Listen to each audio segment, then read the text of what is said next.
자, 다 찾으셨습니까? 사도행전 14장 15절부터 17절까지 우리 같이 한번 읽어보겠습니다. 시작.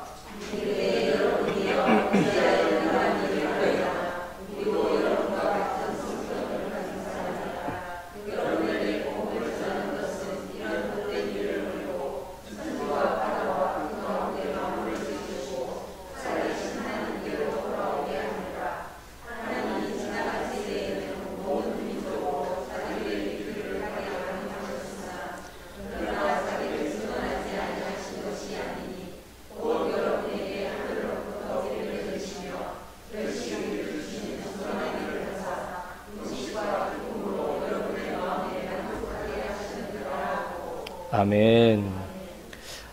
우리가 지난 시간부터 이제 교리 강좌를 시작했는데 한번 지난 시간에 잘 들으셨는지 한번 복습을 한번 해보도록 하겠습니다. 성경은 창세기부터 요한계시록까지 66권 가운데 우리에게 전하고 싶어 하는 이야기가 있다고 말씀드렸어요. 그게 시가서든 역사든 아니면 그게 교훈을 담고 있든지 간에 무엇인가를 우리에게 가르치려고 하고 있고, 그래서 성경의 내용들 가운데서 우리에게 들려주고자 하는 성경 오브 성경, 그러니까 성경이 말하고자 하는 그 핵심 내용을 교리다 이렇게 이야기했습니다. 그래서 그 교리에는 크게 7가지 기둥이 있다라고 말씀을 드렸는데, 첫 번째가 뭐였습니까? 성경에 대한 이야기. 그러니까 우리가 모든 것을 살필 때 지금 우리는 하나님에 대해 살펴야 되는데, 하나님에 대하여 말씀하신 곳이 있는가? 그리고 그것은 정말 하나님의 말씀인가? 뭐 이런 것들을 살펴볼 수 있는 부분이 성경론이라고 했고, 이제 그 두 번째, 그럼 성경을 펼치면 나오는 또 누구에 대한 이야기요? 하나님에 대한, 그래서 그것을 뭐라고 얘기한다고요? 신론이라고 얘기했습니다. 자, 그렇게 하나님의 성품과 본성과 속성과 하나님에 대한 이야기를 하고, 그리고 그분이 하신 일에 대한 이야기를 하는 것이 신론이라고 한다면, 이제 신론 다음에는 어떤 이야기를 한다고 얘기했습니까? 인간에 대한 이야기. 하나님께서 만드신 사람과 그 사람이 죄로 말미암아 타락한 이야기. 그래서 죄가 무엇인지 뭐 이런 이야기를 한다고 했습니다. 자, 그러면 인간론을 지나고 나면 이제 어떤 이야기가 나온다고 얘기했습니까? 예수 그리스도에 대한 이야기를. 왜냐하면 타락하여 죄로 말미암아 타락한 인간을 구원할 수 있는 키가 되시는 예수 그리스도에 대한 이야기를 한다고 했어요. 그래서 그것을 기독론이다 이렇게 이야기를 했고요. 자, 그러면 그 예수 그리스도께서 하신 일과 모든 것들을 우리에게 적용하는 이야기가 그 다음 나와야 되겠죠. 그게 뭐라고요?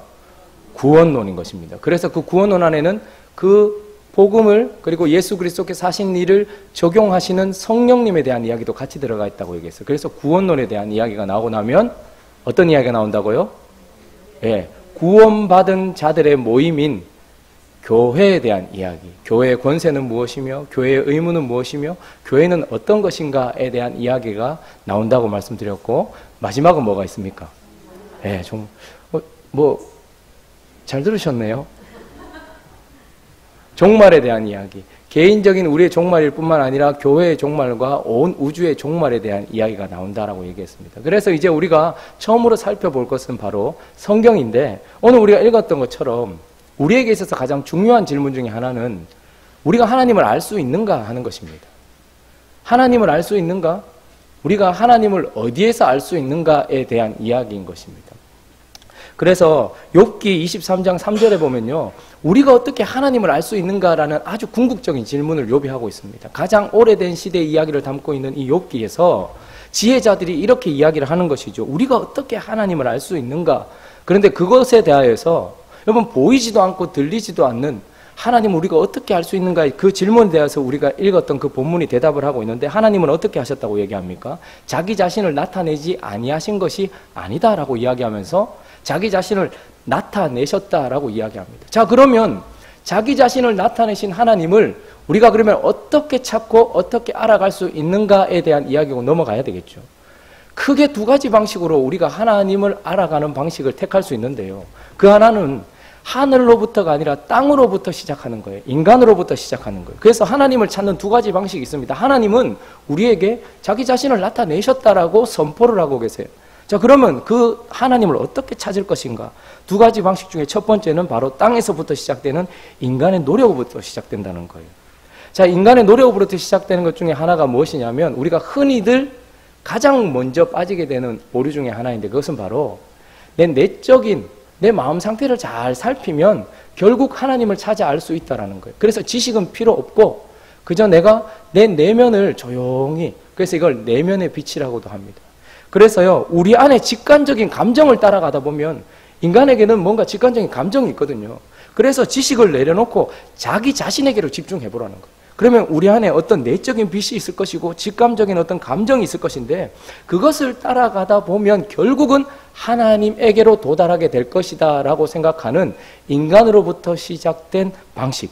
그래서 신비주의자들 그리고 가장 오래된 역사를 가지고 있는 방식이 바로 이것입니다. 우리 내면을 잘 살피십시오. 나 자신에게 집중하십시오. 내 속에 있는 직관적인 감정에 집중하시다 보면 결국은 하나님을 찾아 알게 될 것입니다 라고 이렇게 이야기하는 것입니다. 근데 사실 이렇게 해서는 찾을 수가 없는 것이죠. 여러분, 예전에 제가 신학교를 다닐 때 어떤 분이 저에게, 어떤 사모님이 저를 꼭 만나고 싶다고 하시는 거예요. 제가 전도사 시절에. 그래서 왜 그러냐 하니까 꼭 전해주고 싶은 말이 있다는 거예요. 그래서 뭐 그냥 얘기하시면 되지 굳이 만나야 될 필요가 뭐가 있냐, 뭐에 대해서 얘기하려고 하냐, 제 인생에 대해서 얘기를 한다는 거예요. 그래서 그 사모님이 왜 저는 이름을 들어도 그분이 누군지도 모르고 얼굴도 모르는데 제 인생에 대해서 이야기를 한다는 거예요. 그러면서 그분을 소개시켜주는 분이 저에게 뭐라고 얘기하는가 하면 이분은 그냥 기도를 많이 하시는 분이라는 거예요. 그래서 기도하시면 앞으로 일어날 일에 대해서 하나님께서 직접적으로 이야기해 주신 경우가 많았다는 거예요. 그래서 제가 뭘 이야기해 주셨습니까? 얘기하니까 얼마 전에 전쟁이 일어날 것이라고 이분이 이야기하셨는데 실제로 전쟁이 일어났다는 거예요. 그래서 전쟁이 언제 일어났냐? 근데 알고 보니까 더 영적인 전쟁이었는데 96년도, 7년도에 IMF가 터졌잖아요. 그때 기도하는데 하나님이 전쟁이 일어날 거라고 그분한테 얘기했다는 거예요. 근데 전쟁이 터지지 않았는데 나중에 뭐라고 얘기하는 거 아니까 경제전쟁이었다 이렇게 얘기하면서 오히려 전쟁이 터져서 죽은 사람보다 스스로 목숨을 끊은 사람이 한국에 더 많았다 뭐 이렇게 얘기를 하는 거예요. 그럴듯하더라고요. 그래서 무슨 얘기를 하려고 하나 들어봤어요. 그러니까 이분이 그래요, 저한테. 그때 주아가 있었고, 이제 저는 아들이 하나밖에 없었을 때였는데, 둘째가 태어나면 아주 뛰어난 사람이 되거나, 아주 아닌 애가 되거나, 그러면서 장애가 있을 거다, 이렇게 얘기하는 거예요. 아이가 태어나면 그 아이가 장애가 있어서 아무것도 못하는 아무짝에도 쓸모없는 아이가 되거나 아니면 아주 크게 쓰임받는 아이가 될 거다 이렇게 얘기하는 거예요. 그래서 제가 여쭤봤어요. 그걸 하나님께서 사모님에게 말씀하셨어요. 그러니까 그렇게 말씀하셨다는 거예요. 근데 참 이상하다. 내 둘째 아이에 대해서 왜 나는 얼굴도 모르는 사모님을 통해서 내가 그 얘기를 듣는지 참 이상하다. 우리 하나님이 왜 그렇게 하시는지 잘 모르겠는데 왜 사모님이 저의 아직 태어나지도 않은 둘째 아이의 운명에 대해서 이야기하셨고 도대체 무슨 근거로 그렇게 얘기하시는지 참 궁금합니다. 기도하다가 들었다는 거예요. 기도하다가 들으셨어요. 기도하다가 듣는 소리는 다 맞는 말입니까? 사모님은 지금까지 기도하다가 들었던 모든 음성들이 다 맞았습니까? 라고 얘기하니까 거의 다 맞았다는 거예요. 근데 한두 가지가 틀렸다는 거예요. 그래서 제가 말씀드렸어요. 구약시대의 선지자들은 유대인들은 표적을 구했기 때문에 어떤 예언을 하고 나면 반드시 그냥 둬요. 그리고 나서 그것이 이루어지면 이 사람이 진짜 예언자라고 이야기를 해줘요. 그래서 표적을 구해요. 진짜 일어났는가 아니나. 근데 그 중에 만약에 100개를 예언했으면 100개 중에 99개를 맞추고 1개를 틀려도 그는 거짓 선지자가 되는 거예요. 왜냐하면 하나님은 100%의 하나님이시거든요. 근데 99개는 맞췄는데 1개는 틀렸다. 그거는 높은 어떤 달성률을 가지고 있는 용한 사람이 아니고 거짓 선지자인 거예요. 그래서 사모님 안에 일어나는 여러 가지 생각들이 다 하나님의 뜻이라고 생각하는 건 큰 위험일 것 같습니다. 하나님께서 그렇게 이야기하신다고 생각하는 근거가 어딘지 잘 모르겠지만 굳이 남의 인생의 둘째 아이까지 기도해 가시면서 그렇게 운명을 그렇게 하나님께 엎드려. 그래서 뭘 어쩌자는 말입니까? 그래서 기도하라는 거예요. 뭘 기도합니까? 그 아이가 장애가 되지 않도록 기도하라는 거예요. 그래서 사모님 참 이상하십니다. 만약에 하나님께서 저에게 장애 있는 아이를 주셨다면 하나님이 그 아이를 통해서 어떤 일을 하실 것인데 장애가 없으면 큰 일을 하고 장애가 없으면 작은 일을 합니까? 참 이상하십니다. 제가 그렇게 이야기했던 경험이 있어요. 교회 안에는 이런 사람들이 아주 영적으로 높은 자리를 차지하고 있습니다. 이런 분들의 만의 특징은 약간 점쟁이하고 비슷해요. 툭 기도하고 나서 돈이 있으면 뭐래? 지게 아닌데. 이래 얘기하면 저기 앉아있던 분이 갑자기 돈이 들어오나? 내게 아이다는 의미는 뭐지? 근데 기도하다 보면 하나님께서 어떤 이야기를 주셨다는 식으로 이야기를 해요. 그런 분들의 대부분의 특징은 뭐냐면 성경을 덮어놓고 있습니다. 그리고 지식을 별로 필요로 하지 않습니다. 그리고 나서 자기가 가지고 있는 내면의 빛을 가지고서 계속해서 쫓아가고 따라가서 결국 도달한 그곳에서 만난 그 결론을 하나님의 뜻이다라고 이야기하는 경우가 많습니다. 이건 아주 오래된 역사를 가지고 있는 하나님을 찾는 방식에서부터 나오는 신앙생활입니다. 그래서 우리가 하나님을 어떻게 아는가? 우리 내면적인 빛을 따라가서 알 수 있다라고 생각하는 방식이 있는가 하면, 또 하나는 이성적인 추론을 따라서 가다 보면 하나님을 알 수 있다라고 이야기를 해요. 그래서 창조에서부터 시작하는 사람들도 있습니다. 창조물로부터 시작해서 이 만들어진 것들을 가지고서 계속해서 궁리하고 연구하다 보면 하나님께로 도달하게 될 것이다, 이렇게 이야기하기도 하고, 역사에서부터 시작하는 사람들도 있어서, 그래서 역사를 살펴보면서 이 역사를 주관하고 있는 어떤 존재가 있다면 그 존재를 따라가다 보면 결국 우리의 이성적 추론이 하나님을 만나게 될 것이다, 이렇게 이야기를 하기도 합니다. 뿐만 아니라 지난 시간에도 잠깐 말씀드렸던 것처럼 도덕적인 어떤 논증을 하기도 해요. 좋은 것이 있으면 더 좋은 것이 있고 완전히 좋은 것이 있을 텐데, 우리의 양심이 말하는 대로 따라가다 보면 그곳에 하나님이 있을 것이라는 계속 추론, 이런 것들이 있는 거죠. 그래서 하나님은 자신을 나타내시고 알리셨다고 얘기하는데, 그러면 그 하나님을 알 수 있는, 하나님을 찾는 방법이 먼저 가장 일반적으로 나타나는 것은 이 땅에서부터 시작된 인간의 노력부터 시작된다는 거예요. 제가 대표적인 두 가지를 말씀드렸죠. 감정을 따라가거나 내적인 빛을 따라가거나 이성을 쫓아가는 것. 그러나 이것은 반드시 실패하게 되어 있습니다. 이렇게 우리로부터 시작된 추구는 반드시 실패하게 되어 있는데 왜 그런가? 고린도전서 1장 21절 한번 보시겠습니까?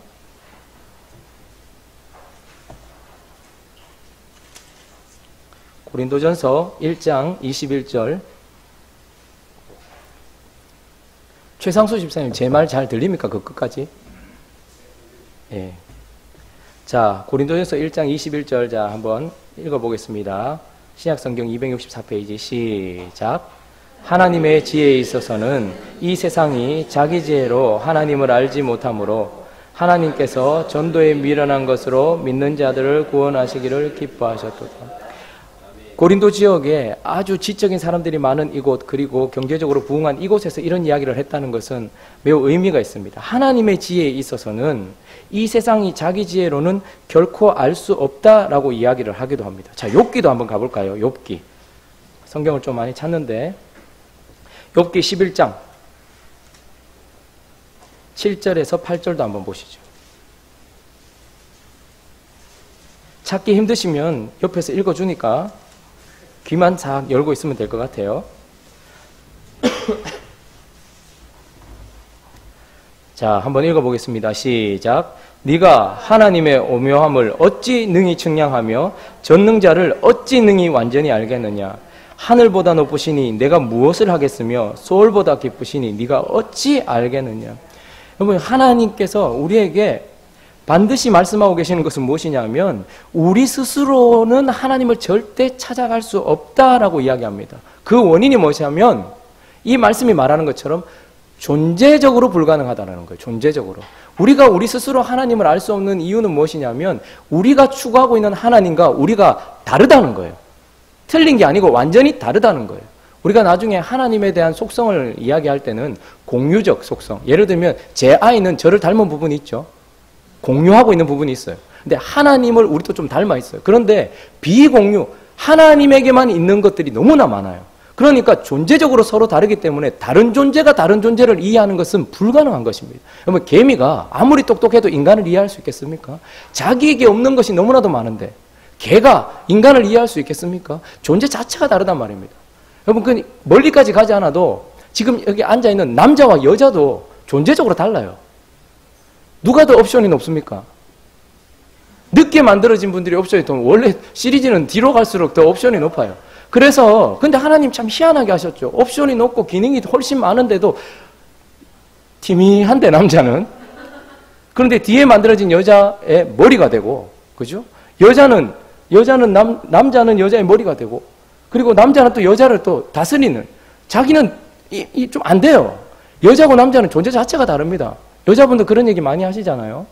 그걸 말해야 하나? 우리는 말해야 알아요.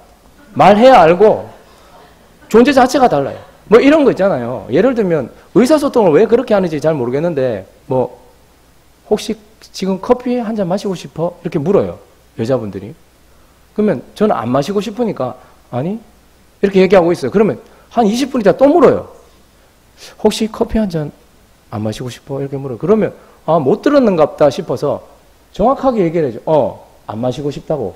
이렇게 얘기했는데 사실 그 말은 무슨 뜻입니까?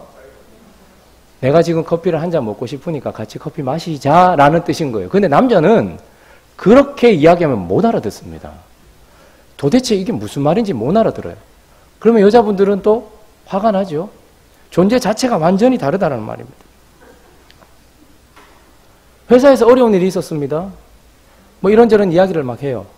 그러면 뭐 위에 직장 상사가 뭐 어떠고 저떠고 뭐 이런 일을 막 이러면서 막 여자분들이 또 잘하는 거 있잖아요. 울어버리잖아요. 여자들 울어요. 그럼 남자는 이제 흙으로 지어졌기 때문에 물에 약하단 말입니다. 울면은 뭐 어떻게 해야 될지 잘 모르. 그러면 남자들은 듣는 순간 해결하려고 합니다. 그래서 답을 주고 싶어서 무슨 생각을 계속 하고 있어요. 그러면 막 울고 이러니까 마음이 얼마나 그래요. 그래서 이렇게 하다가 그러면 직장을 그만둬라. 뭐 이런 식의 극단적인 답을 내리든지 아니면 그 사람에겐 이렇게 하고 이 사람에겐 이렇게 하고 이렇게 해라. 이렇게 얘기하면 답을 줬다고 생각해서 남자는 좋아하고 있는데 갑자기 여자 싸해져요. 그러면서 눈물을 싹 닦고 이야기를 하죠. 내가 언제 그런 얘기 듣고 싶다고 얘기했나. 그냥 듣고만 있으면 될 건데. 뭐 이런 이야기를 해요. 그러면 남자는 듣고만 있으면 될 것만 내 이야기했노? 이런 생각이 든단 말이에요. 존재 자체가 달라요. 우리는 한 7,000마디만 하면 돼요, 하루에. 근데 여자는 2만 마디를 써야 돼요. 그러니까 서로 만나면 계속해서 너무너무 어려운 거예요. 존재 자체가 어려운 거예요. 그러니까 남자가 여자를 이해하는데도 여자가 열어서 보여주지 않으면 안 되고 여자도 남자와 마찬가지인 거죠. 서로 다른 존재는 결코 알 수가 없단 말입니다. 그런데 사람과 사람, 남자와 여자도 그런데 하나님과 우리는 오죽하겠냐는 말이에요. 그래서 하나님을 성경은 신비로우신 분 이렇게 표현합니다. 우리말로 번역될 때는 비밀하신 분 이렇게 표현하지만 사실 비밀이라는 것 이렇게 표현하기보다는 신비라고 표현하는 게 나아요.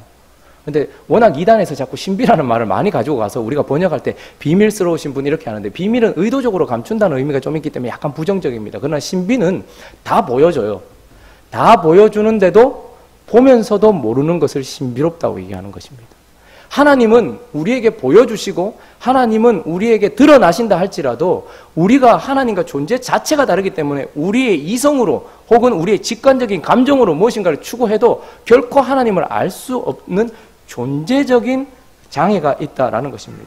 또 하나는 반드시 실패할 수밖에 없는 이유는 무엇이냐면 우리 존재적인 차이도 있지만 우리 존재 자체에도 문제가 있기 때문인 거예요. 왜냐하면 우리는 지금 어떻게 되어 있습니까?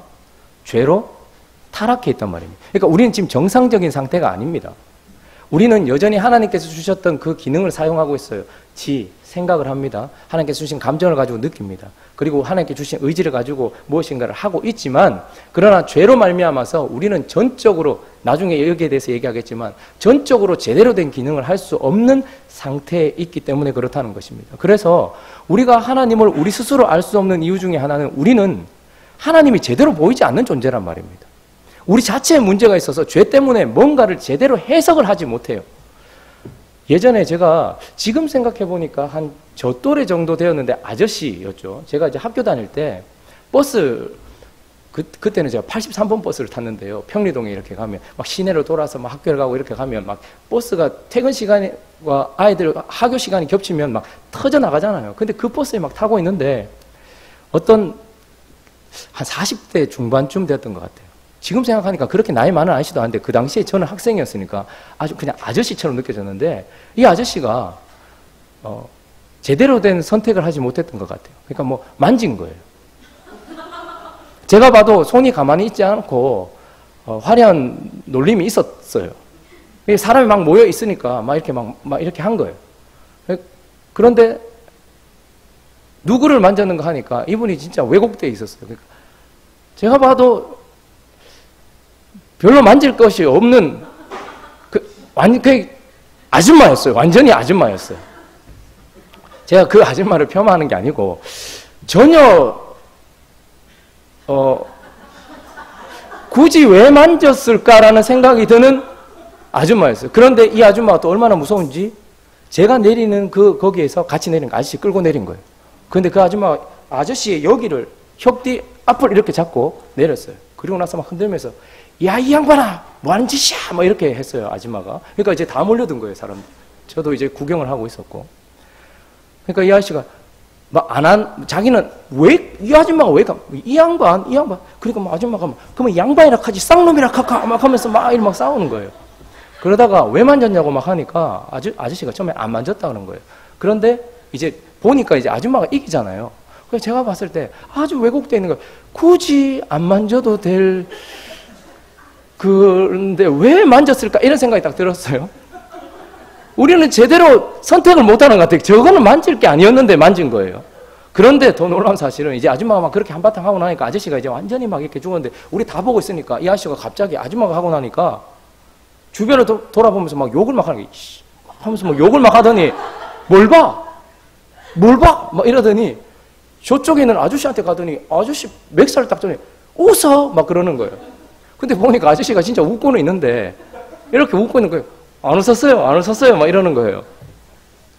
보니까 아저씨가 웃는 상이야. 그냥 생긴 게 웃는 상인 사람이 있잖아요. 근데 난 웃는 상이 안 웃었다고. 막 그러니까 아저씨가 웃어!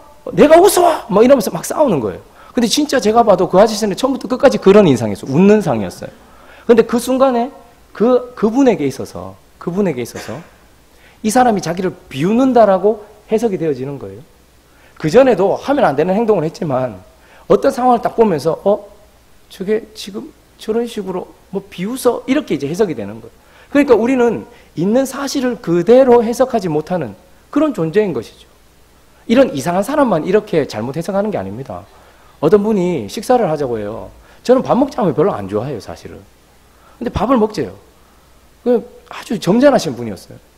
식사를 이렇게 고급스러운 데서 식사를 대접을 받았습니다. 그리고 나서 이제 식사를 하다가 다 하고 나서 나중에 다른 분을 통해서 저한테 연락이 왔는데 그분이 그 권사님하고 장로님 너무 마음이 상했다는 거예요, 저한테. 어떻게 그렇게 예의가 없냐고 하시는 거예요. 그래서 제가 뭘 어떻게 했길래 뭘 잘못했길래 이런 생각이 드는 거예요. 괜히 밥 먹자 해가지고 그러면서 목사님 왜 그러셨냐고 막 그러는 거 제가 뭘 어떻게 했답니까? 막 그러니까 목사님 때문에 참 마음이 많이 상했다고 막 그런 그죠? 어떻게 했는데요? 하니까 직접 한번 물어보라는 거예요. 그래서 제가 어떻게 물어보라고 그러니까 뭐라고 얘기하시는 거 아니까 밥을 먹다가 제가 중간에 제가 이제 거의 다 먹어가서 물을 따라서 그분한테 드린 거예요. 전 기억도 안 나요. 물을 따라서 드렸는데 그분들은 그 순간 제가 물을 따라서 드리니까 제가 다 먹었으니까 이제 니도 그만 먹어라 이렇게 해석이 됐다는 거예요. 지금은 웃으면서 얘기하지만 아주 점잖으신 분들이고 신앙생활도 참 열심히 하시는 분들이에요. 하나님 앞에도 열심히 사시는 분들이에요. 제가 그래서 그분을 원망하는 게 아니고 그 순간에 왜 그렇게 보였을까 싶은 거예요. 어쨌든 그분들에게 있어서는 물을 따라주는 행위는 식사가 끝난 것이고 거기다가 이제 목사가 자기 다 먹었으니 물을 따라주고 이제 니도 그만 먹어라 라고 해석되어질 만큼 우리는 어떤 상황 속에서 어떤 사람의 의도와 상관없이 무엇인가를 제대로 해석하지 못하는 상황이 되더라는 말입니다. 그래서 왜곡될 수 있기 때문에 그런 것이에요. 우린 존재적으로 하나님하고 차이가 나는 것뿐만 아니라 우리가 하나님하고 똑같은 존재를 할지라도 우리 존재 안에 문제가 있어서 하나님께서 하시는 일이라든지 하나님께서 하시는 말씀이라든지 이런 것들이 제대로 해석이 안 되는 경우가 워낙 많은 것이에요. 그래서 우리는 우리 스스로가 하나님을 찾아갈 수 없는 거예요. 비행기를 이착륙할 때는 크게 두 가지 방식이 있답니다. 하나는 비행기를 조종하는 이 조종사가 자기 스스로가 보고 판단을 해서 이륙하고 착륙을 하는 방식이 있고요. 또 하나는 관제탑을 통해서 듣는 대로 이 고도를 맞추고 해서 내리는 방식이 있대요. 그런데 대부분은 어떻게 할까요?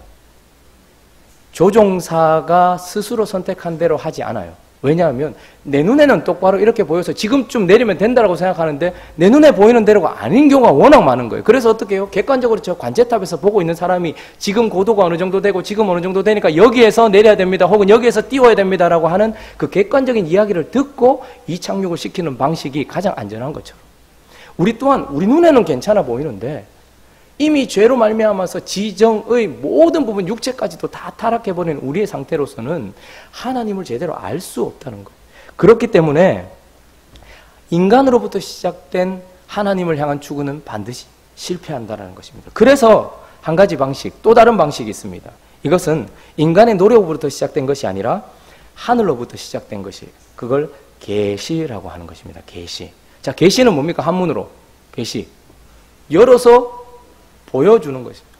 여러분, 인격적인 존재는 분명히 열어서 보여줘야 되는 거예요. 그래서 계시라는 것은 하나님이 인간에게 자기 스스로에 대한 목적과 뜻과 성품과 사역과 이 모든 진리들을 열어서 보여주는 방식을 계시라고 하는 것입니다. 그래서 이것은 하늘로부터 시작되어서 우리에게 객관적으로 내려오는 방식인 것입니다. 제가 첫째 주화를 나왔을 때, 주화가 이렇게 왔을 때, 없는 살림이지만, 그때 처음이니까, 천장에 이렇게 모빌, 이런 것도 달아놓고, 그리고 커튼도 이렇게 애들한테 이렇게 맞는 그런 커튼도 하고, 그 다음에 이렇게 부딪히면 안 되니까, 이런 것도 하잖아요. 그 아이가 아무것도 몰라요. 아무것도 모르는데도, 그냥 그 아이 이렇게 뭘 쳐다보고 이러면, 이거, 주화가 가다가 부딪힐까봐 아빠가 붙여놓은 안전장치야. 저거는 햇볕이 막 비치고 이러면 주화가 힘들까봐 만들어 놓은 커튼이라는 거야. 치면 해가 가려지고 이렇게 하면 또 되는 거야. 이 모빌, 니 놀라고 이렇게 만들어 놓은 건데 여기 하면 소리 난다? 이러면서 하나하나씩 보여주고 가르쳐 주는 거예요. 하나님께서 처음 모세를 통해서 이스라엘 백성들에게 말씀을 주셨을 때, 여러분, 가장 먼저 창세기를 누가 받아들었습니까? 창세기, 출애굽기, 레위기, 민수기, 신명기를 누가 받아들었습니까? 광야에 있었던 이스라엘 백성들이에요. 그들이 얼마나 혼란스러웠겠습니까? 430년 동안 이집트에 살고 있는데 어느 순간 모세가 찾아와서 그들을 끄집어냈고 아무것도 없는 광야를 걷고 있고 지금 약속하신 땅으로 간다고 하는데 도대체 이게 지금 뭐지? 라는 생각이 들었지 않겠습니까? 그때 하나님께서 모세를 통해서 어떻게 하십니까? 열어서 보여주는 거예요. 처음부터 열어서 보여주는 거예요. 태초에 내가 이거 다 만들었다. 내가 첫날에 빛이 있으라 말하니까 빛이 있었고, 둘째 날에는 물을 하늘물과 땅물로 나누고 거기다 하늘을 만들었지. 셋째 날에는 여기 바닥에 있는 물을 한 곳에 모으고 묻을 드러냈고 그 묻에다가 내가 나무를 만들고, 넷째 날에는 또 다른 빛, 해와 달과 별, 그래서 연한과 시안을 만들고 계절을 만들었지. 다섯째 날에는 내가 만들어 놓은 공중에다가 새가 날게 하고 밑에 바다에는 물고기들을 만들었지. 여섯째 날에는 그 땅에 살 동물들과 그리고 인간을 만들었지. 그리고 그 가운데 가장 좋은 곳에 내가 에덴이라는 동산을 창설했고 거기에서 나는 아담과 살았단다. 그런데 죄로 말미암아서 창세기 3장을 넘기지 못하고 나와 끊어져 버렸지. 그런데도 나는 너희와 한 약속이 있었기 때문에 계속해서 이어갔고 너희 조상 아브라함에게 찾아갔었지. 그리고 너희의 조상 요셉이 여기에 먼저 왔었고 너희가 여기 있었던 거예요. 그리고 내가 지금 너희들을 끄집어내서 내가 약속한 대로 가고 있는 거야 라고 지금 어떻게 하시는 거예요? 하나님께서 열어서 그들에게 하나하나 보여주시는 방식, 이것이 하나님을 알아가는 방식인 계시인 것입니다. 그래서 에스겔 3장 1장도 한번 가보시겠습니까? 에스겔 1장.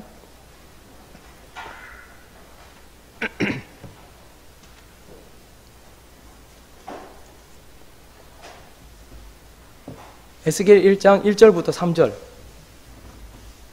한번 읽어볼까요? 구약성경 1151페이지.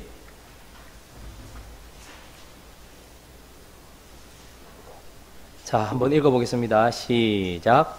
30째 해 넷째 달 초닷새에 내가 그발강가 사로잡힌 자 중에 있을 때에 하늘이 열리며 하나님의 모습이 내게 보이니 여호야긴 왕이 사로잡힌 지 5년 그 달 초닷새라. 갈대아 땅 그발강가에서 여호와의 말씀이 부시의 아들 제사장 나 에스겔에게 특별히 임하고 여호와의 권능이 내 위에 있으니라. 아멘. 에스겔이라는 사람은 부시의 아들로서 제사장이었습니다. 그런데 그에게는 너무나 충격적인 일이 있었는데, 그들이 개만도 못하게 여겼던 이방 민족이 하나님의 백성인 이스라엘을 완전히 박살을 낸 거예요. 그런데 그것보다 더 충격적이었던 것은 무엇이냐면 하나님이 계시다고 하는 성전, 제사장은 언제나 성전에서 하나님을 섬겼던 자였어요. 그는 성전에서 하나님을 섬기던 자였겠죠. 그것을 기대하고 바라보며 살았던 자였겠죠. 그런데 저기 이방 민족들이 와서 성전을 깨트려 버린 거예요. 아니, 하나님이 계신 성전이 어떻게 깨어지지? 그것도 저 개만도 못한 이방인들에게 밟히지? 이런 충격 가운데서 해결되지 않는 이 문제 가운데 있었어요. 그런데 그가 사로잡힌 지 5년째 되던 하나님이 하늘을 여시고 그에게 찾아오셔서 어떻게 하시는 거예요? 거기에 대해서 말씀해 주기 시작하시는 거예요. 왜 이방 민족이, 바벨론이 여기에 들어오게 됐습니까? 왜 하나님의 성전이 회파되게 되었는지 이런 것들을 열어서 보여주는 것이죠. 그래서 계시란 우리 스스로가 하나님을 쫓아가는 것이 아니라 하나님 스스로가 내려오셔서 자기의 뜻과 계획과 말씀들을 우리에게 보여주시는 방식, 그걸 계시라고 하는 것입니다. 자, 그런데 계시에도 두 가지 방식이 있어요. 크게. 그래서 우리가 흔히 듣는 이야기인데, 계시에는 첫 번째는 어떤 계시가 있습니까? 일반 계시가 있습니다. 그리고 두 번째는요, 특별 계시가 있어요. 뭔가 다르니까 구별을 했겠죠. 그러면 하나님께서 계시를 하셨는데, 일반 계시는 일반적으로 모든 사람들에게 보편적으로 다 보여지는 것을 일반 계시라고 하는데, 그 가운데 첫 번째는 창조물, 자연, 이런 것들이 일반 계시에 속해요. 그래서 시편 19편 1절 한번 보십시오.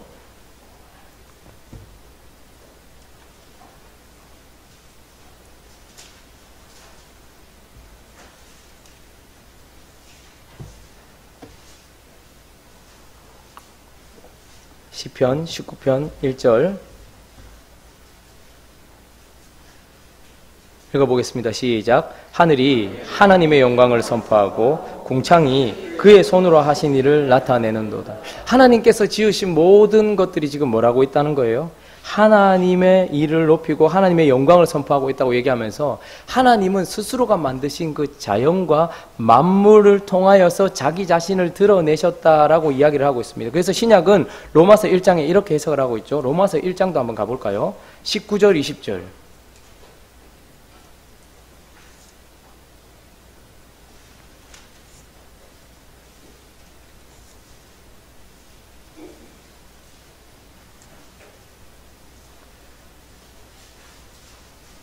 신약 성경 240페이지 로마서 1장 19절 20절. 자, 시작. 이는 하나님을 알만한 것이 그들 속에 보임이라. 하나님께서 이를 그들에게 보이셨느니라. 창세로부터 그의 보이지 아니하는 것들 곧 그의 영원하신 능력과 신성이 그가 만드신 만물에 분명히 보여 알려졌나니 그러므로 그들이 핑계하지 못할 것이니라. 하나님께서 자기 자신을 드러내신 일반적인 계시 중에 가장 첫 번째는 무엇이냐 하니까 만물이라고 얘기해요. 그가 만드신 만물에 분명히. 그래서 여러분 미술이나 작품들을 보면요, 어느 부분에 그것을 만든 작가가 이렇게 자기 자신의 흔적을 남겨놓았어요. 그래서 우리는 하나님이 만드신 만물과 자연을 보면 그 가운데 자연에는 누구도 있습니까? 우리도 있습니다. 우리 자신을 바라보기도 하고 하나님께서 만들어 놓으신 이 창조물을 바라볼 때에 그 속에 하나님이 자기 자신을 드러내셨다라고 이야기를 합니다. 또 하나는 섭리라는 것이 있습니다. 섭리. 자, 창조는 무에서 유를 창조한 거예요. 아무것도 없는데, 빛이 없는데 빛이 있으라라고 말씀하셔서 빛이 생긴 거예요. 묻이 드러나라라고 얘기했을 때 묻이 드러난 거예요. 근데 섭리는 무엇이냐면 무에서 유를 창조하신 것이 아니라 만들어진 것을 돌리는 거예요. 그래서 법칙 같은 거죠. 보존하고 유지하는 겁니다. 그래서 시간이 움직이기 시작하면서 어떻게 됩니까? 계절이 바뀌는 것, 계속해서 변화되고 또 열매가 맺혀지는 것, 이런 모든 것들이 다 하나님께서 섭리하셔서 만들어져 있는 것을 지금 이제 하나님께서 유지하고 보존하시는 행동을 섭리라고 이야기하는 것입니다. 그래서 잠언 16장 1절 한번 보십시오.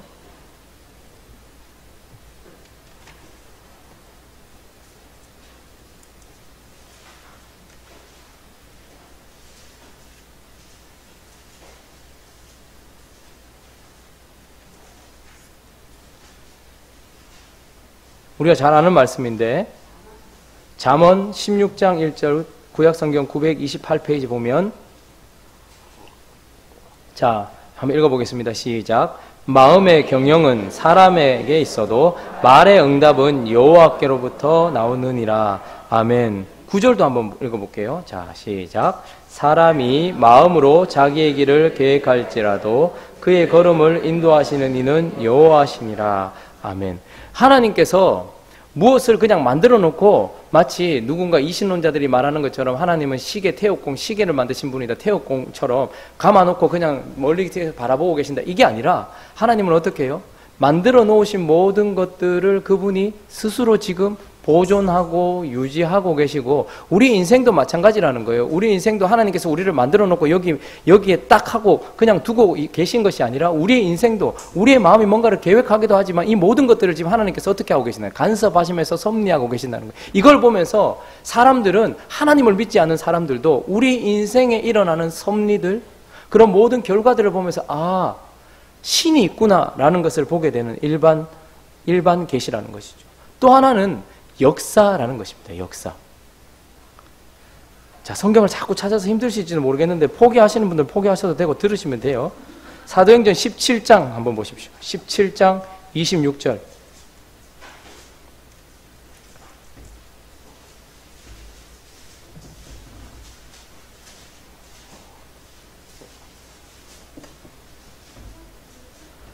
사도행전 17장 26절 신약성경 218페이지 자 한번 읽어보겠습니다. 시작. 인류의 모든 족속을 한 혈통으로 만드사 온 땅에 살게 하시고 그들의 연대를 정하시며 거주의 경계를 한정하셨다. 자 하나님께서 지금 모든 족속들을 한 혈통으로 만들었는데 온 땅에 살게 하시고 연대도 정하시고 거주의 경계도 한정 지으시면서 하나님께서 민족들의 흥망성쇠 그리고 우리가 살고 있는 이 문화 그리고 우리 속에 일어나는 모든 역사적인 일들을 하나님께서 지금 주관하고 계신다라고 했고 그래서 뭐 아담 스미스 같은 사람은 경제를 연구하다가 보이지 않는 손이 있다 이렇게 이야기를 하죠. 그래서 모든 것들 안에 하나님께서 역사하실 뿐만 아니라 인간이 살아왔던 모든 시간 속에서 가만히 그것을 들여다보니까 신이라는 존재가 분명히 있어서 어떤 역할을 하고 있더라라는 것을 우리에게 보여주고 있습니다. 또 하나는 양심이라는 거예요. 양심. 로마서 2장 14절 15절 보면 안 찾으셔도 됩니다. 우리가 보면 혹 우리 마음이 변론하고 그죠? 그래서 우리에게는 양심이 있어요. 근데 양심은 사람의 상태에 따라 달라질 수 있습니다. 내가 계속해서 나쁜 짓을 하는데 처음에는 양심이라는 것은 하나님의 기준에 맞추어서 소리치는 우리의 기능을 말하는 거예요. 그러니까 하나님의 기준이 있습니다. 그래서 양심이라는 게 있어요. 그래서 민족들이 다 다르고 서로 달라도요. 우리가 일반적으로 법이 공통적으로 거의 가지고 있는 속성들이 있어요. 무엇이 옳은지 그른지에 대한 이야기들이 있단 말입니다. 그래서 우리의 양심은 이것은 옳지 않아라고 스스로 소리를 칩니다. 그리고 이것은 옳아라고 스스로를 소리를 쳐요. 그런데 우리가 살면서 어떻게 해요? 그 양심을 무디게 할 수 있습니다. 처음에 양심대로 행동하면 그 양심은 우리에게 계속해서 신호등이 되어줘요. 그래서 조금만 있으면 내가 잘못하면 그 양심이 발동을 해서 어떻게 할까요? 그 기준에 맞춰서 내 삶을 맞추려고 하는 거죠. 그런데 그것에 계속해서 불순종하면 양심도 무뎌지고 나중에는 화인 맞기도 합니다. 그런데 그 양심이라는 것은 그리스도인에게만 있는 것이 아니라 우리 모든 인류들에게 다 있단 말이에요. 그래서 이 양심이 있다는 것을 통해서도 절대적인 어떤 기준이 있고 그래서 그 기준을 향하여서 잘못하거나 잘했을 때 소리치는 기능, 이 양심이라는 것을 봐도 하나님께서 우리에게 일반적으로 계시하고 계신다라는 것을 드러내는 거예요. 그래서 하나님이 우리에게 계시하시는 방식 중에 하나는 일반 계시라는 게 있는데 아까 뭐 얘기했죠? 예, 창조, 자연, 만물을 통해서 또 하나는 섭리 그리고 또 하나는 역사 또 하나는 우리의 양심. 그래서 이 모든 사람들이 이런 것들을 통해서 신이 있다라는 것을 알 수 있는데 그런데 일반 계시는 한계가 있다라는 것이 문제입니다. 하나님이 자연을 통해서도 자기 자신을 계시하시고 역사를 통해서도 계시하시고 양심을 통해서도 계시하시고 섭리를 통해서도 자기 자신을 계시하시지만 그러나 이것에는 한계가 있다라고 이야기를 하고 있어요. 아까 우리가 살펴봤던 로마서 1장 다시 가보면 1장 20절은 이 한계가 무엇인가에 대해서 이야기를 하고 있는데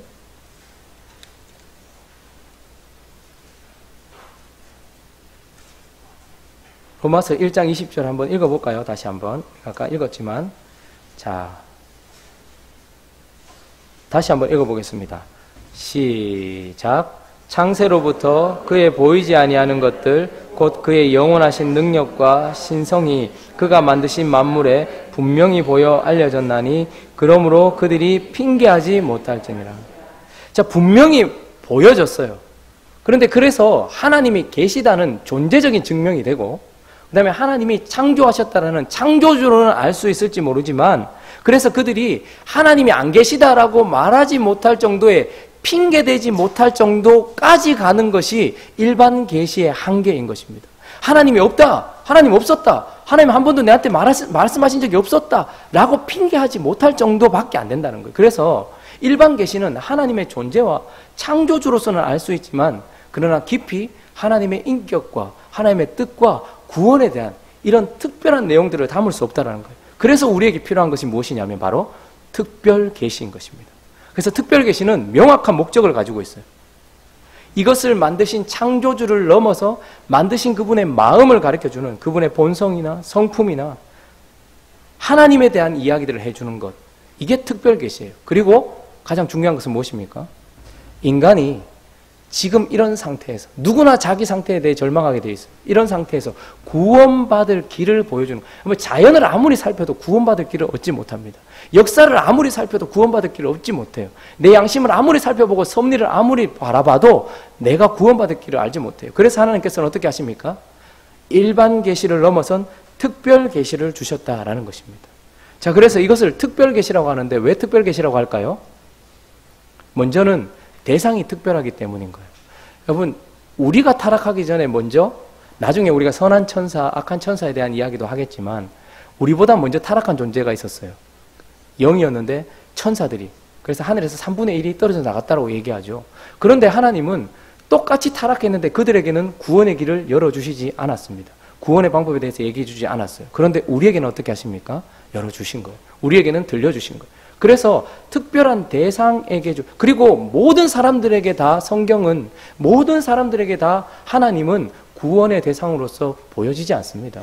특별한 은혜를 받은 여기 앉아있는 우리에게만. 그래서 이것을 특별 계시라고 하는 이유는 특별한 사람들에게만 보여졌기 때문에 특별 계시라고 하는 것이고, 또 하나 이것을 특별 계시라고 하는 이유는 우리는 주어지는 방식이 특별하면 자꾸 특별 계시라고 생각하는 경우가 많아요. 뭐 하늘로부터 뻥 하고 오거나 뭐 이러면 막 신비하다 이렇게 생각하는데, 사실은 그게 아니고 내용 자체가 담고 있는 그것이 특별하기 때문에 특별 계시라는 거예요. 주어지는 방식이 특별하다기보다는 내용 자체가 무엇을 담고 있습니까?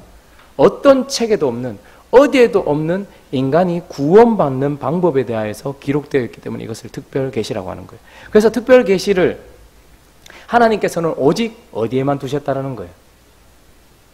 오직 성경에만 두셨다라고 주장하고 있는 거예요. 이것이 기독교가 주장하는 것 중에 가장 중요한, 그래서 성경론을 시작할 때에 하나님은 자기 자신을 계시하셨다. 일반적으로도 계시하셨지만 하나님은 특별하게 계시하셨다. 그런데 그 특별한 계시는 어디에만 있다라는 거예요? 성경에만 있다는 거예요. 왜냐하면 누군가가, 지금도 가톨릭에서는 여전히 하나님을 믿고 성경을 가지고 있지만 그들은 뭐라고 얘기합니까? 성경을 통해서 하나님 계시하셨다. 그런데 그들은 또 뭐라고 얘기합니까? 여전히 지금도 교황에게도 말하고 있다. 이렇게 얘기해요. 그러니까 그들은 또다시 계시를 받고 있는 거예요. 그렇기 때문에 계속해서 그런 이야기가 어디 나옵니까? 라고, 그게 성경에 어디 있습니까? 얘기하면 성경에는 없습니다. 그런데 왜 그걸 우리에게 주장합니까? 하나님이 교황을 통해서 말씀하셨습니다. 이렇게 이야기를 하는 것이죠. 근데 우리는 어떻게 주장합니까? 어떤 사람이 기도하다가 이걸 받았대요. 이게 하나님의 뜻이래요. 그런데 그런 말씀이 성경에 어디 있습니까? 하나님이 그렇다고 말하는 증거가 어디 있습니까? 얘기하면 하나님 성경에 말 안 했는데 내게 말씀하셨어요. 이렇게 말하지 못하도록 하나님은 오직 하나님의 특별한 구원을 담고 있는 계시는 어디에만 주셨다는 거예요? 성경에만 주셨다라는 거예요. 그래서 성경에 나타난 특별 계시의 방법이 있습니다. 하나님께서 특별하게 자기 자신을 계시하신 방법이 있어요. 먼저는 그분이 스스로 그냥 나타나신 거예요. 신적 현현이죠. 출애굽기 33장에 보면 모세가 하나님의 영광을 봅니다. 하나님의 영광을 보여달라고 얘기해요. 감히. 근데 그때 하나님께서 어떻게 하십니까? 그를 산 위에 세우고 나를 보는 자는 죽으니까 하나님이 어떻게 하십니까? 그를 손을 가리고 나를 보지 못하게 하고서 등을 보게 했어요. 하나님의. 근데 이때 여러분, 하나님이 손이 있고 등이 있습니까? 이런 것들을 표현하기 위해서 쓰인 단어가 뭐냐면 신인동형론이라는 단어예요. 이건 모르셔도 돼요. 뭐냐면 하나님이 우리에게 자기 자신을 보여주시기 위해서 신이신 하나님이 인간과 동급으로 내려오셔서 자기 자신을 설명하는 방식인 거예요. 그래서 손으로 우리를 가리셨다, 등을 보이셨다, 이런 것들은 사실은 하나님이 우리에게 자기 자신을 보여주기 위한, 자기와 우리를 연결시켜서 우리가 이해할 수 있도록 하시는 하나님의 은혜인 것입니다. 그런데 실제로 모세는 하나님의 등을 봤다라고 얘기하면서 스스로 하나님이 나타나신 방식이 있어요. 그리고 또 떨기나무 아래서 하나님께서 나타나시기도 하셨죠. 그래서 성경에 나타난 특별 계시의 방법은 신적 현현의 방식도 있고 또 언약의 사자라는 것이, 여러분 예수님께서 성육신 하기 전에도 구약 성경에 많이 나타나오는데 성경에 나오는 언약의 사자 이것은 아마 예수 그리스도께서 성육신 하기 전에 나타나신 모습이었을 겁니다. 기드온에게 나타났었죠. 언약의 사자가. 그리고 삼손의 부모에게도 나타났었어요. 그래서 하나님은 직접 그 언약의 사자가 나타나셔서 말씀하시고 하셨습니다. 그리고 우리가 잘 아는 것처럼 하나님이 자기 자신을 계시하신 방법 중에 하나는 직접 말씀하셨어요. 아담은 어떻게 해요? 에덴에서 하나님의 소리를, 음성을 들었다라고 이야기합니다. 뿐만 아니라 수많은 구약의 선지자들도 하나님의 음성을 직접 들었다라고 해요. 그런 방식으로 하나님께서 자기 자신을 계시하셨다라고 얘기합니다. 또 기적과 표적도 하나님께서 자기 자신을 나타내는 방식입니다. 여러분, 예를 들어서 지금 여기에 어떤 분이 병에 걸려 있어요. 그래서 제가 지금 기도를 해서 이 암 말기인데 제가 기도를 해서 이분이 나았어요. 그러면 이건 기적입니까? 아닙니까? 제가 이렇게 질문하면 답이 기적이 아니니까 질문했겠죠. 왜냐하면 기도라는 수단을 통해서 하나님이 하신 거잖아요. 기적이란 아무 수단 없이 그냥 하나님이 그냥 곧바로 하시는 걸 기적이라고 하는 거예요. 그러니까 뭐 바울이 기도를 해서 누구를 낫게 한 게 아니고 그냥 지나가는데 그림자만 덮여도 손수건만 얹어도 낫는다, 뭐 이런 것들을 기적이라고 하는 거예요. 그런데 그 기적은 언제나 표적이라는 단어로 쓰이는데 그것은 뭐냐면 뭔가를 보여주는 사인인 거예요. 지금 어느 순간 갑자기 어떤 기적이 일어났어요. 막 홍해가 갈라졌어요. 이건 뭘 뜻하냐? 모세는 손을 내민 것밖에 없어요. 근데 그 손을 내미는 행위를 통해서 지금 여기 누가 일하고 계신다는 거예요? 하나님이 있다는 것을 드러내는 자기 자신의 계시 방식인 것입니다. 사도들이 나중에 바울은 자기 병도 못 고칩니다. 그리고 자기가 아끼는 동역자도 죽어가고 있는데 못 고쳐요. 근데 초반에는 엄청난 기적들이 많이 막 죽은 자도 살아나고 막 이래요. 왜 그랬을까요? 지금 이들이 전하고 있는 복음이 진짜다라는 것을 드러내면서 뒤에서 하나님이 자기 자신을 증명하고 계시는 것이 기적이고 표적인 것이거든요. 그래서 하나님이 특별하게 자기 자신을 드러내시는 방법 중에 하나는 기적과 표적이 있어요. 그리고 또 우리가 좋아하는 거 있잖아요. 꿈과 환상. 욥기 33장 한번 가보죠.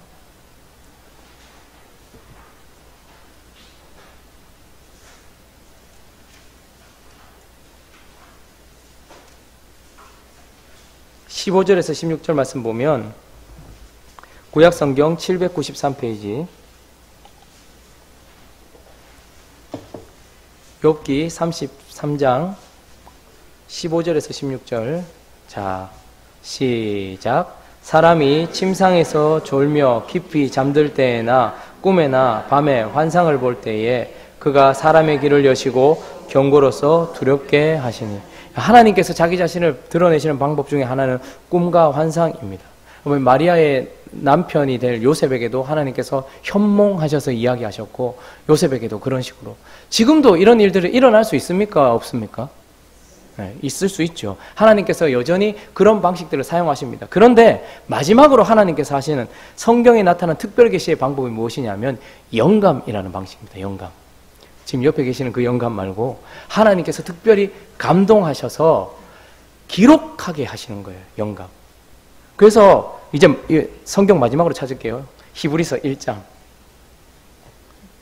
신약 성경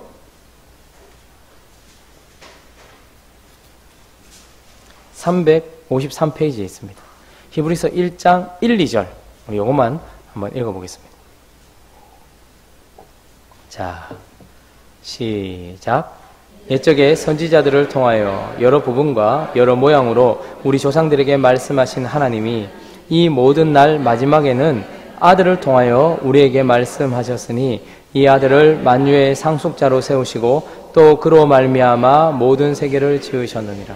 자, 하나님께서 자기 자신을 계시하시는 여러 가지 방법들 중에 하나님께서 정확하게 자기 자신을 객관적으로 드러내시는 방식을 하나 선택하셨는데 그것은 무엇이냐면 한 40여 명의 저자, 성경은 한 40여 명의 저자가 한 1600여 년 동안 있었던 일들을 기록했거든요. 그런데 그들에게 하나님께서 특별히 간섭하셔서 영감하시고 감동을 주셔서 그들이 자신의 약함이나 혹은 자신의 악함에 영향을 받지 않고 하나님의 뜻을 객관적으로 기록하게 하셨어요. 그래서 구약에는 선지자들에게 하나님께서 말씀하신 거예요.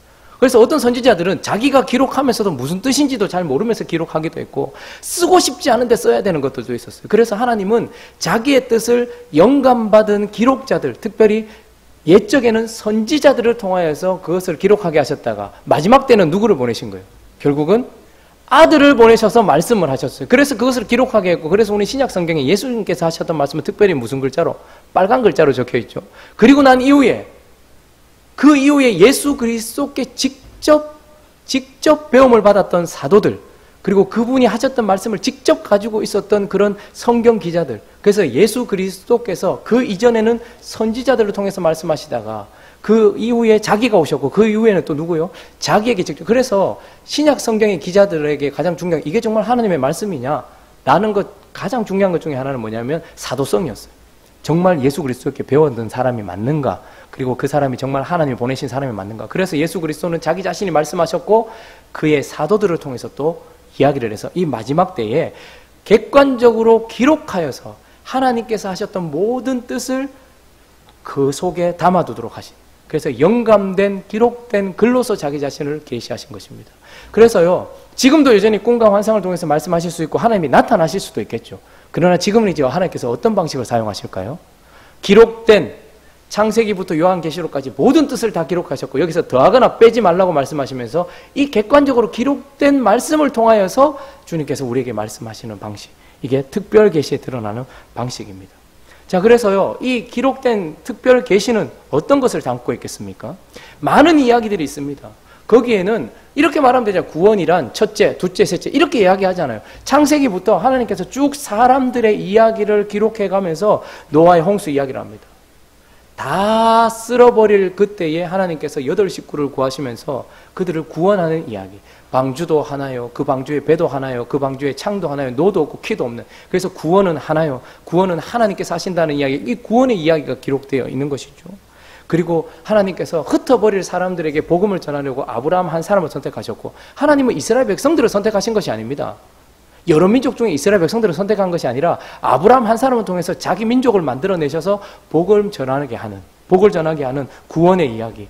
그래서 그들을 하나님께서 약속하신 대로 강성한 민족을 만들기 위해서 울타리가 필요했는데 그때 가장 강성한 민족이었던 이집트 안에서 그들을 강성하게 만드셔서 끄집어내시는 모세의 이야기. 이 모든 것들이 다 지금 무슨 이야기를 하는 것입니까? 예수 그리스도를 통한 구원에 대한 이야기를 우리에게 들려주고 있는 거예요.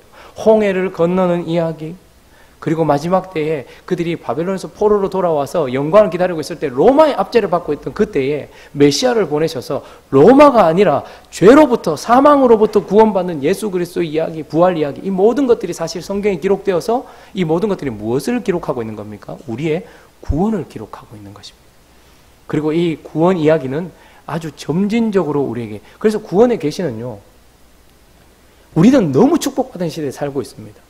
아담이 들었던 계시는 창세기 3장 15절, 여자의 후손이 뱀의 머리를 상하게. 뭐고 이거? 여자의 후손은 뭐고 뱀의 머리는 뭐냐? 그런데 시간이 지나면서 유월절, 절기들과 제사들, 그리고 다윗, 이런 이야기들을 통해서 점점점 그것이 무엇인지, 예수, 그리고 난 이후에 우리는 창세기부터 요한계시록 끝까지 가지고 있으면서 모든 계시를 하나님께서 우리에게 다 허락을 해놓으신 점진적인 하나님의 구원의 이야기를 가지고 있고, 한 가지 정확하게 기억해야 될 것은 이 구원에 대한 특별한 계시는 오직 어디에만 있다는 거예요? 성경에만 있다는 거예요. 자, 그래서 하나님은 우리에게 자기 자신을 성경을 통해서 계시하셨다라는 것이고, 그러면 이제 다음 시간에는 무엇을 이야기하겠습니까? 하나님 스스로가 이것은 내가 너에게 준 오직 유일한 진리라고 이야기하는데 그걸 우리가 진짜 받아들일 수 있는 근거가 뭐냐는 거예요. 하나님께서 주신 이 책이 성서라고 하지 않고 책서자를 쓰지 않고 성경이다, 진리라고 말할 수 있는 근거가 어디 있냐는 거예요. 하나님은 지금 여기에 하나님의 진리를 담아놨다고 하는데 그걸 우리가 받아들일 것인가? 어떻게 받아들일 것인가에 대한 그런 이야기들을 다음 주에 하겠죠. 정경성에 대해서 이야기를 할 겁니다. 오늘은 여기까지 하고 마칠 텐데, 자, 다시 한번 정리를 해보죠. 하나님은 자기 자신을 계시하셨다고 얘기합니다. 자기 자신을 알려주셨다고 얘기합니다. 그런데 그런 하나님을 알아가기 위한 두 가지 방법이 있었어요. 하나는 땅으로부터 시작되는 나 스스로의 노력, 그래서 자기의 내적인 빛을 통해서 가거나 혹은 이성적인 추론을 향해서 가거나. 그러나 이것은 반드시 실패합니다. 왜요? 하나님이라는 존재와 우리가 완전히 다르기 때문이고 우리 존재가 완전히 망가져 있기 때문이라고 말씀드렸어요. 그래서 우리에게 필요한 건 뭐죠? 하늘로부터 시작된 계시가 필요한 거예요. 근데 그 계시 속에는 어떤 것이 있다고요? 일반적으로 모든 사람들이 알 수 있는 계시가 있다고 얘기했어요. 창조를 통하여, 자연 만물을 통하여서, 섭리를 통하여서, 역사를 통하여서, 양심을 통하여서. 그러나 이것은 한계가 있습니다. 왜요? 하나님 스스로를 알거나 구원의 길을 알 수 있는 길은 여기에는 없기 때문입니다. 그래서 하나님은 계시 가운데서도 어떻게 해요? 특별한 계시를 우리에게 주셨는데 그것이 뭐라고요? 성경이라는 것이고 그 성경 속에 뭐가 담겨 있다는 거예요? 하나님이 우리를 구원하신 구원 이야기, 그리고 그 하나님에 대한 이야기가 담겨 있다는 것이고, 이 이야기는 오직 어디에만 있다고요? 성경에만 있다라고 이야기합니다. 우리 같이 한번 기도하고